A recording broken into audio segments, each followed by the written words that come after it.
Apa hubungannya kita dengan Palestina? Perlu kaum muslimin mengetahui masalah ini. Yang pertama, Allah sebutkan dalam Al-Quran tentang Palestina. Dan Allah jadikan sebuah sejarah paling besar bagi umat Islam. Satu-satunya ibadah kita yang diterima di langit oleh Rasulullah SAW, yang lain semua di bumi, yaitu solat. Kejadian Isra dan Mi'raj, semua orang Islam tahu masalah ini. Allah kekalkan, bahkan Allah namakan surah nomor 17 surah Isra, dan Allah sebutkan tentang ini. Kalau Palestina dan Masjid Aqsa tidak punya kedudukan, teman-teman, untuk apa Allah jalankan Nabi Muhammad SAW di malam hari? Isra jalan malam hari dari Masjidil Haram ke Masjid Aqsa, kemudian dari Masjid Aqsa baru naik ke langit, Mi'raj ke langit, dan akhirnya menerima perintah solat. Kenapa harus ke Masjid Aqsa? Kenapa harus ke Palestina? Kenapa Allah kenang dalam Al-Quran? Berarti ini punya kedudukan tempat ini. Itulah yang Allah kekalkan dalam surah Isra, surah nomor 17 ayat 1. A'udzu billahi minasyaitonir rajim. Subhanalladzi asra bi 'abdihi lailan minal masjidil haram minal masjidil aqsa alladzi barakna haula. Al-ayat. Segala maha suci Allah yang telah memperjalankan hambanya Muhammad sallallahu alaihi wasallam pada malam hari dari Masjidil Haram ke Masjidil Aqsa. Aqsa artinya jauh, karena jauh dari Mekah dikatakan dengan Masjid Aqsa. Nama lainnya Baitul Maqdis, rumah yang dimuliakan, atau Masjid Ilya, yang kami berkahi di sekitarnya. Diberkahi artinya Allah subhanahu wa ta'ala selalu suburkan wilayah itu. Juga Nabi SAW mengatakan tuba di Syam, sungguh sangat diberkahi negeri Syam. Tadi 4 negara, tapi puncaknya adalah Palestina. Li'annal malaikatur rahman basitatun ajnihatiha 'alaiha, dalam hadis riwayat Tirmidzi. Karena sungguhnya malaikat-malaikat Allah melindungi negeri Syam dengan sayap-sayap mereka. Demikian juga Nabi SAW mengatakan, Allahumma barik lana fi syamina wa fi yamanina, dalam hadis Bukhari. Ya Allah, berkahilah selalu seluruh yang ada di negeri Syam kami dan seluruh yang ada di negeri Yaman kami. Ini doa khusus Nabi SAW, dan umat Islam faham ini sampai menjelang hari kiamat. Yang kedua, teman-teman, dia akan menjadi markas para mujahidin di akhir zaman nanti. Disebutkan dalam sebuah hadis, kata Nabi SAW, la tazalu isabatu min ummati qa'imatan ala amrillah. Akan ada selalu sekelompok dari umatku yang terus mempertahankan agama Allah ini. La yadurruha man khalafaha. Mereka tidak berpeduli siapapun yang tidak memperhatikan mereka. Siapapun yang mengejek mereka tidak diperdulikan oleh kelompok ini. Mereka terus memperjuangkan agama Allah. Tuqatilu a'da'aha, dan mereka terus memerangi musuh-musuh mereka. Kullama zahabat harbun nushibat harbun qaum. Setiap kali selesai peperangan, mereka selalu menghadapi peperangan yang lain. Kalau kita lihat kondisi saudara kita di Palestina jelas seperti ini. Sedikit perdamaian, perang lagi. Sedikit perdamaian, perang lagi. Dan saya sudah menginjakkan kaki di sana kurang lebih 4 kali, teman-teman sekalian. Saya saksikan depan mata bagaimana mereka menjajah, bagaimana mereka menjaga orang Islam yang mau masuk ke dalam masjid, bagaimana peraturan mereka semua yang letakkan peraturan dengan penjajahan. Mereka setiap saat bisa menangkap umat Islam, bisa membunuh, bisa memperkosa dan melakukan segala macam kriminal. Cuma memang karena media paling banyak dimiliki oleh Yahudi, maka tidak semuanya tersebar. Lalu kata Nabi SAW,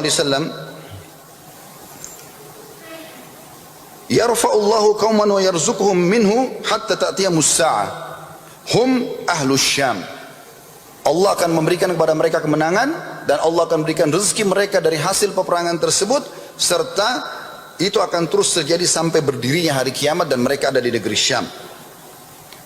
Dalam hadis yang lain, karena khutbah Jumat saya ringkaskan saja, Nabi SAW pernah bersabda, sayasirul amr ila an takunu junudan mujannada.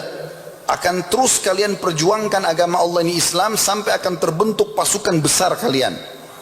Kata beliau, jundun bisyam, ada tentara kalian berada di negeri Syam, wa jundun bil Yaman, dan tentara di negeri Yaman, wa jundun bil Iraq, dan tentara lagi ada di wilayah Irak. Qala Ibnu Huwala, ikhtar li ya Rasulullah. Sahabat Nabi yang mendengar ini mengatakan, ya Rasulullah, kalau saya hidup di zaman itu nanti, pilihkan saya, yang mana saya datangi, Syam kah, Yaman kah, atau Irak kah? Kalau saya masih hidup di zaman itu, pada saat pasukan umat Islam sudah terbentuk dan siap untuk melawan musuh-musuh mereka. Maka Nabi SAW mengatakan, alaika bisyam, kalian harus, kau pergi saja ke negeri Syam. Fa innahu khiratullahi min ardi, karena dia adalah potongan bumi yang Allah ciptakan yang paling Allah pilih. Yajtabi ilaihi khiratu min ibadi, dan akan berkumpul pada saat itu orang-orang terbaik dari hamba-hambanya. Fa in abaitum fa alaikum biyamanikum, Kalau kalian masih tolak ke negeri Syam, maka paling tidak kalian ke negeri Yaman kalian. Wasku min qudurikum, dan cobalah ya selalu pertahankan berada di sana. Fa inna Allah azza wa jalla qad tawakkala bi bisyami wa ahli. Hadis riwayat Imam Ahmad. Sesungguhnya Allah telah menjanjikan kepadaku kemenangan ya, bagi negeri Syam dan juga penduduknya. Kemudian juga teman-teman sekalian, Masjid Aqsa ini, kalau tadi Palestina ada banyak dalilnya, tapi saya cukup di sini. Yang ketiga antara adalah masalah Masjid Aqsa. Kita tutup dengan ini insyaallah. Mohon maaf saya ambil sedikit waktu karena ini memang materinya cukup panjang, tapi mudah-mudahan bermanfaat. Masalah Masjid Aqsa ini teman-teman adalah masjid kedua yang dibangun setelah Masjidil Haram. Disebutkan dalam sebuah hadis bahwasanya Abi Dzar radhiyallahu anhu berkata, ya Rasulullah, masjid manakah yang paling pertama dibangun di muka bumi? Kata Nabi SAW, Al-Masjidil Haram, Masjid Haram Mekah. Karena Ka'bah itu pertama kali dibangun oleh Adam dan anaknya Syith alaihimussalatu wassalam. Lalu terjadi banjir besarnya Nabi Nuh, kemudian dibangun kembali di zaman Ibrahim alaihissalam. Itu masjid pertama yang dibangun. Lalu kata Abi Dzar, lalu masjid mana ya Rasulullah? Kata Nabi SAW, Al-Masjidil Aqsa. Itu masjid yang kedua setelah Masjidil Haram. Artinya betul-betul dia punya sejarah dalam Islam. Masjid kedua yang dibangun di muka bumi yang semua orang dianjurkan untuk sholat di sana. Lalu aku bertanya, berapa lama waktu jarak pembangunan di antara keduanya? Kata Nabi SAW, Arba'una sana, 40 tahun. Thumma aynama adraktahu, thumma aynama adrakatka as-salah, ba'd fasalli, fa innal fadla fi. Kalau kau sempat, hai Abi Dzar, pergi ke sana solat, maka solatlah di lokasi Masjidil Aqsa. Dimanapun kau solat di lokasinya, kurang lebih 14.400 meter luasnya Masjidil Aqsa. Tidak semuanya dibangun masjid, tapi bagian depan ada Masjid Qibli, di tengah-tengah ada Qubatus Sakhra dan ada beberapa musola kecil. Itu di dalam satu lokasi, karena luasnya tidak dibangun semuanya masjid. Kata Nabi SAW, dimanapun kau masuk di daerah tembok masjid itu, kau sholat maka kau akan mendapatkan keutamaannya. Hadis riwayat Bukhari Muslim. Dan yang luar biasa teman-teman sekalian adalah keutamaan sholat di sana. Cukup banyak hadisnya, tapi saya angkat sebuah hadis yang mulia. Hadis ini riwayat Ibnu Majah. Kata Nabi SAW, Lamma faraga Sulaiman bin Daud min bina'i Baitul Maqdis. Pada saat Nabi Sulaiman bin Daud telah selesai merenovasi Masjid Aqsa. Karena yang bangun pertama Nabi Ibrahim alaihissalam setelah Masjid Haram, beliau hijrah ke Palestina, beliau bangun Masjid Aqsa. Kemudian direnovasi oleh anak cucunya namanya Sulaiman, Nabi Sulaiman alaihissalam. Kata Nabi SAW, pada saat Sulaiman alaihissalam selesai membangun Baitul Maqdis, sa'alallaha thalathan. Dia pun minta kepada Allah 3 hal. Hukman yusadifu hukmah, agar semua keputusan Sulaiman alaihissalam sesuai dengan keputusan Allah. Walaupun wahyu belum datang, kalau Nabi Sulaiman ditanya oleh kaumnya, dia jawab maka seperti yang apa Allah perintahkan. Dalam sebuah riwayat lain Allah pun memberikan itu. Wa mulkan la yanbaghi li ahadin min ba'di, dan dia juga meminta agar diberikan kerajaan tidak layak untuk orang sesudahnya. Makanya Nabi Muhammad SAW pernah lagi sholat, kemudian beliau sallallahu alaihi wasallam mengatakan, tadi waktu lagi sholat ada syaitan berusaha menggodaku lagi sholat, maka aku menangkapnya. Kata Nabi SAW, kalau bukan aku mengingat perkataan saudaraku Sulaiman, minta kerajaan tidak layak untuk orang sesudahnya, aku akan ikat syaitan itu di pohon di Madinah, agar anak-anak Madinah mempermainkannya. Kemudian yang ketiga di saksi bahasan kita, wa alla ya'ti hadzal masjid ahadun la yuridu illa salatu fi illa kharaja min dhunubi ka yaumi waladathu ummu.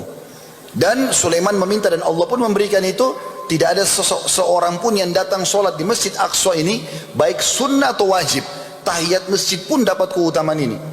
Apalagi sholat wajib, apalagi orang sholat 5 waktu, kecuali dia akan dibersihkan dosanya seperti baru dilahirkan oleh ibunya. Makanya pada saat kami membimbing Umrah Plus Aqsa, saya selalu motivasikan jemaah, ini keutamaan yang luar biasa. Sholat 1 kali saya di Masjid Aqsa, sunnah pun dibersihkan dosa seperti baru dilahirkan oleh ibu. Dan keutamaan ini hanya didapatkan pada saat haji. Kata Nabi SAW, kalau haji orang tidak mengucapkan kata-kata syahwat yang bukan pada pasangannya, tidak berbuat kriminal, maka dia pulang seperti baru dilahirkan oleh ibunya. Ini dapatkan juga dengan sholat di Masjid Aqsa. Dan ini keutamaan yang luar biasa.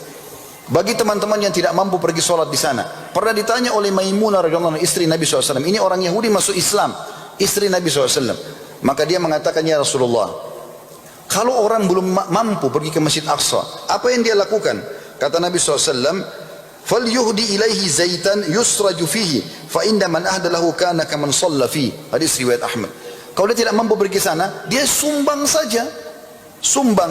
Kata Nabi SAW, sumbang minyak. Zaman itu orang pakai minyak zaitun.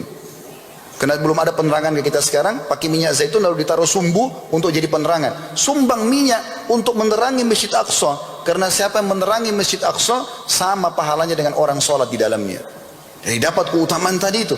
Makanya sumbangan ke Palestina kita lakukan. Dan Alhamdulillah, semoga Allah SWT berkahi pemerintahan kita ini. Pemerintah kita mengizinkan kita, silakan. Umat Islam di Indonesia kalau mau mengumpulkan sumbangan, dan di saat sekarang ini hampir seluruh dunia umat Islam sedang melakukan perbaikan itu. Bagaimana kita rame-rame untuk menyumbangkan, ini pahalanya besar. Ke Masjidil Aqsa, pahalanya sama dengan sholat di sana. Yang terakhir teman-teman sekalian, selain dia adalah kiblat pertama umat Islam, dia adalah tempat mi'rajnya Nabi SAW. Yang terakhir adalah tidak akan dimasuki oleh Dajjal. Siapa Dajjal ini? Dajjal adalah orang yang akan keluar di akhir zaman buat kerusakan.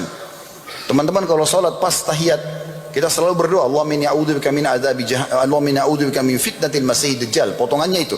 Dari 4 permintaan, kita minta agar dijauhkan dari siksa neraka jahanam, siksa kubur, fitnah kehidupan dan fitnah masiihid dajjal. Selalu kita baca, Allahumma inni a'udzubika min adzabi jahannam, min adzabil kubur, min fitnatil mahya wal mamat, min fitnatil masiihid dajjal. Dan jauhkanlah kami dari fitnah Masih Dajjal. Siapa Dajjal ini? Dajjal adalah orang yang akan membuat kerusakan di muka bumi, teman-teman sekalian. Dan dia akan mengaku Tuhan. Makanya Nabi SAW mengatakan, nanti Dajjal akan keluar dari wilayah Asfahan, sekarang Iran. Diikuti dengan 70.000 Yahudi, pengikutnya pun orang Yahudi, yang akan menyebar di muka bumi selama 40 hari. Ya. Dalam riwayat atau 40, ya. Dia akan membuat kerusakan 40 hari itu, satu harinya seperti setahun, satu hari yang kedua, hari kedua seperti sebulan, hari ketiga seperti sepekan, dan sisa harinya seperti hari-hari kalian. Maka dia akan mengaku Tuhan. Kata Nabi SAW, ingatlah Dajjal buta mata kanannya dan Tuhan kalian tidak buta. Dan kata Nabi SAW dalam hadis yang lain, kalau kalian dengar Dajjal keluar di satu tempat, maka pergilah, jauhi, jangan datang ke sana. Jangan kalian mengatakan imanku kuat kemudian dia menjadi pengikutnya. Nabi SAW banyak mengingatkan masalah Dajjal. Saya cukupkan dengan hadis, yaitu dia tidak akan bisa masuk ke 4 wilayah. Ke wilayah Masjidil Haram Mekah, ke Masjidil Madinah, Masjid Nabawi Madinah, dan Masjid Aqsa juga At-Tur, wilayah Tur, tempat Nabi Musa AS menerima wahyu Taurat di wilayah Mesir. Disebutkan dalam hadis masalah itu. Kata Nabi SAW, nanti akan keluar, aku sudah mengingatkan kalian masih Dajjal yang mata kanannya rusak. Dia akan jalan bersamanya gunung-gunung roti. Artinya orang pada satu lapar dan dia bisa memberikan makan. Serta dia juga akan menguasai semua telaga-telaga air, mata-mata air. Kekuasaan sampai di situ. Dan dia akan menyebar di muka bumi selama 40 pagi. Maka dia akan bisa mendatangi 4 masjid. Ka'bah, Masjid Rasul, dan juga Masjid Aqsa serta At-Tur. 4 wilayah ini tidak akan dimasuki oleh itu. Dan teman-teman, saya sudah menulis sebuah buku judulnya Palestina yang Terlupakan, dan penuh sekali dengan dalil-dalil. Karena khutbah Jumat sekali lagi kita tidak mungkin jelaskan semua. Kesimpulan yang kita sampaikan teman-teman sekalian, Palestina bagian bagi umat Islam.